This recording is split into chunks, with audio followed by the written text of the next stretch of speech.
Boa tarde a todos.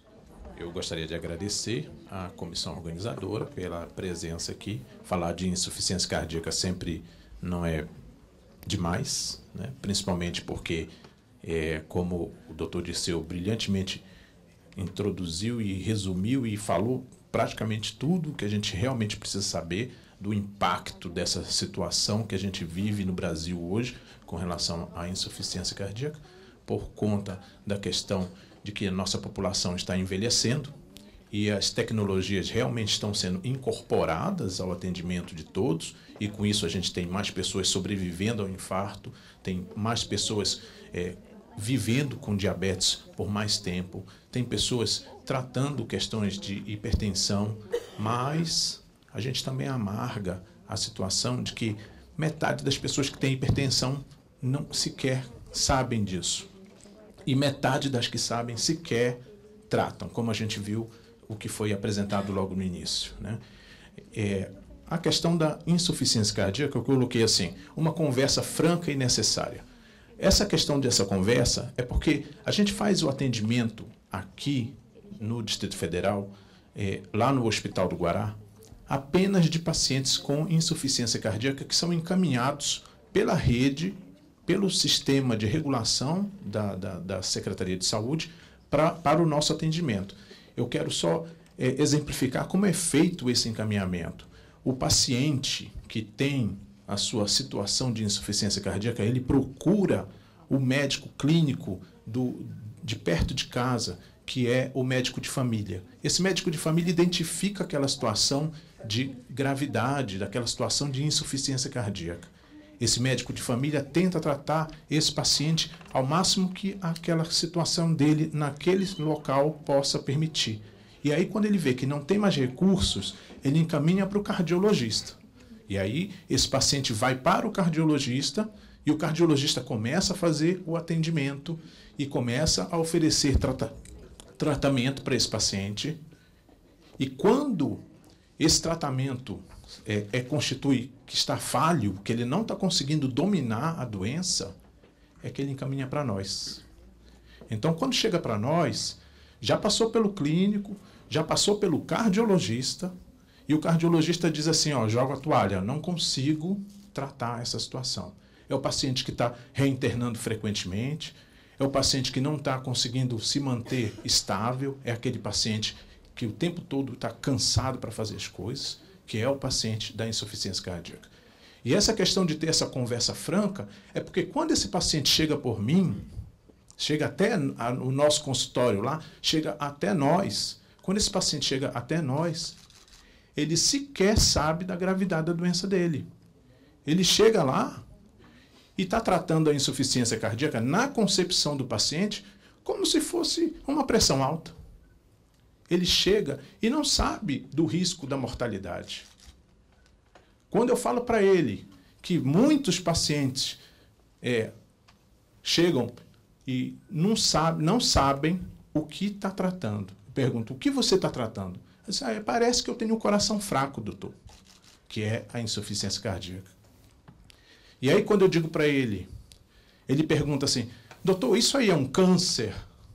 Aí ele diz assim, não é câncer. Eu digo, não é câncer. Ele, graças a Deus.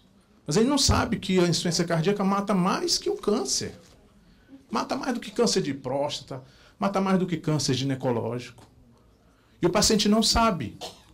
E ele chega lá, graças a Deus que não é câncer, doutor. É só coração fraco, é só insuficiência cardíaca. Então,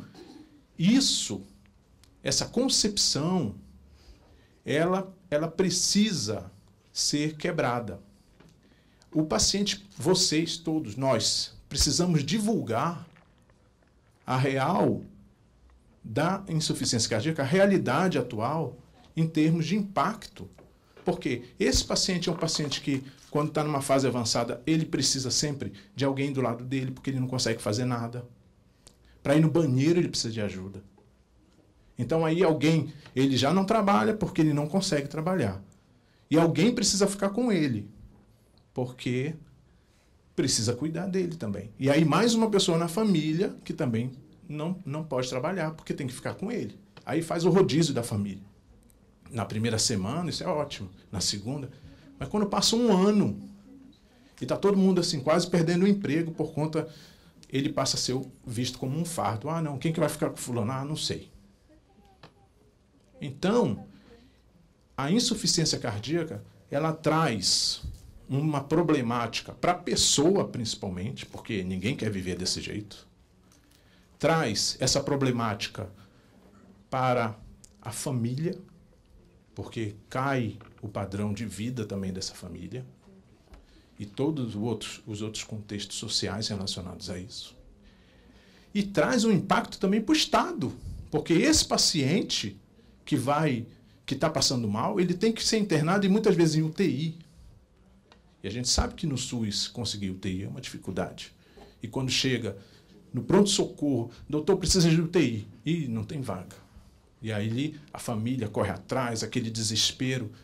É uma situação que precisa ser dominada antes disso acontecer. Não sei se eu me apresentei direito, eu sou Lucimir, cardiologista, trabalho lá no Hospital do Guará e no Hospital Materno Infantil da Secretaria de Saúde aqui de Brasília.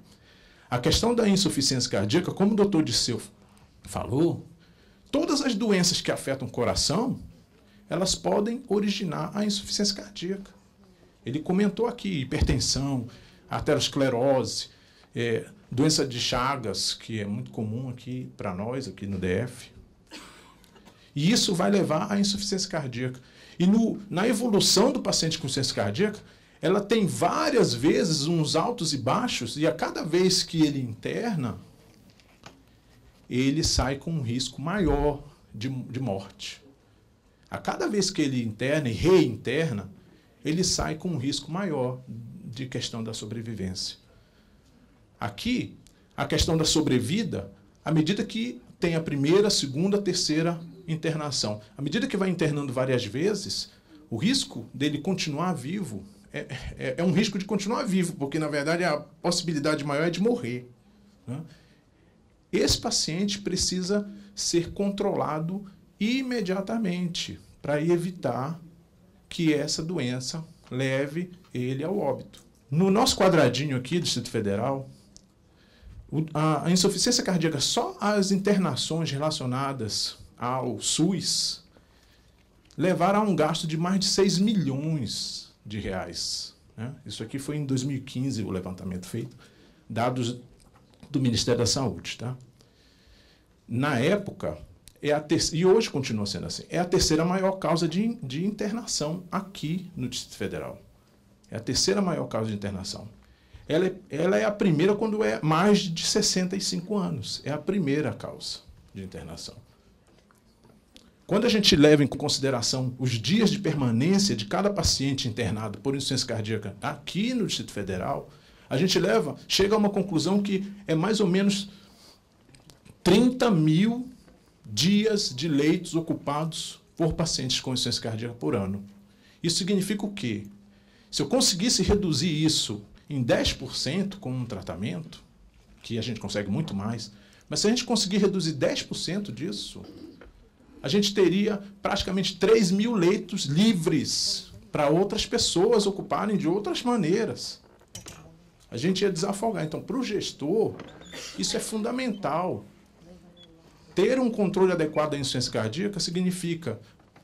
Eu lembro que sempre perguntavam de um paciente meu que ele internava o ano inteiro, ele ficava 3 dias internado, 4 dias em casa. 4 dias internado, 3 dias em casa. Ficava assim durante um ano inteiro. E aí, quando ele começou realmente a tratar, ele deixou de internar. E aí, 3 anos se passaram e ele sem nenhuma internação. Um dia eu encontrei com um colega da enfermaria e ele disse, o seu fulano, eu acho que ele morreu, porque ele nunca mais apareceu. Eu disse, não, ele está bem, está tratando. Existem algumas situações que um tratamento adequado leva a uma melhora clínica tão importante que as pessoas veem isso como se fosse algo milagroso. Não é, é a aplicação da ciência e da tecnologia no tratamento desses pacientes. A gente oferece um tratamento adequado e faz com que eles executem esse tratamento, porque não adianta levar a orientação de fazer a dieta, ou de fazer a restrição de sal, ou de tomar a medicação, e eles não realmente efetivarem isso. Isso aí não adianta. Tem que ter aquela forma tradicional de consulta, onde está o médico de um lado, o paciente do outro sentado, não funciona para pacientes assim. Há necessidade de algo mais. Quando a gente fala de internação, as internações são responsáveis por 2/3 dos custos do tratamento da insuficiência cardíaca. Quando a gente fala de internação, é como o doutor Disseu colocou. As internações por insuficiência cardíaca, 80% das vezes são reinternações de casos conhecidos. 80% das vezes das internações por insuficiência cardíaca são reinternações de casos conhecidos. E vocês vão ficar pasmos quando souberem que a maior parte das vezes que o paciente reinterna aqui no DF para a questão de descontrole da doença é porque não conseguiu renovar o receituário. Ele não renovou o receituário, não pôde continuar o tratamento, e aí ele piora e interna. E quando ele interna, ele pega uma nova receita. É algo básico. Existem, claro, outras questões que levam à reinternação, mas essa é uma delas. Quando você organiza o tratamento desse paciente e oferece drogas e tratamentos adequados, as drogas estão aí, elas conseguem reduzir mortalidade, conseguem reduzir reinternações em vários estudos de várias formas. Nós temos disponível no SUS todas essas drogas. Hoje vai ser incluso mais uma. Faltam 5 minutos, eu vou acelerar um pouquinho. Então, assim, 54% dessas reinternações elas seriam evitadas mediante um tratamento adequado. Mas para fazer o tratamento adequado, você tem que convencer a outra pessoa que está do outro lado a fazer esse tratamento. E assim, poxa, como é que a gente vai fazer isso? Quando essa pessoa adere ao tratamento, ou seja, ela realmente se responsabiliza por isso, ela consegue de tal maneira melhorar que é um fator sozinho, só dela decidir, eu vou tratar e vou melhorar. Já é um fator que melhora a mortalidade porque ela passa a tratar adequadamente. Já melhora a questão das reinternações. Nós criamos lá no Guará um time para tratar essa insuficiência cardíaca. É o time de insuficiência cardíaca que no mundo inteiro hoje se faz desse jeito. Porque, assim, só o médico falando não adianta. E aí, quando o paciente vai consultar comigo e eu falo uma coisa para ele, que ele tem que tomar o remédio, que ele tem que fazer a dieta, que ele tem que fazer a restrição hídrica, diminuir o sal. E aí ele volta outra vez e conversa com a enfermeira e ela fala a mesma coisa. E conversa com a técnica de enfermagem e fala a mesma coisa. E vai com a nutricionista e fala a mesma língua. E inovação, a gente está falando de inovação, não significa apenas aparelhos ultramodernos. Inovação também é a forma como a gente atua, a forma como a gente age, é a forma como o serviço funciona. E isso funciona no SUS. Eu não estou trazendo aqui nenhuma experiência de hospital privado, eu estou trazendo de um hospital do SUS. Quem quiser estar lá de portas abertas pode ir lá ver que tem o atendimento diariamente disso.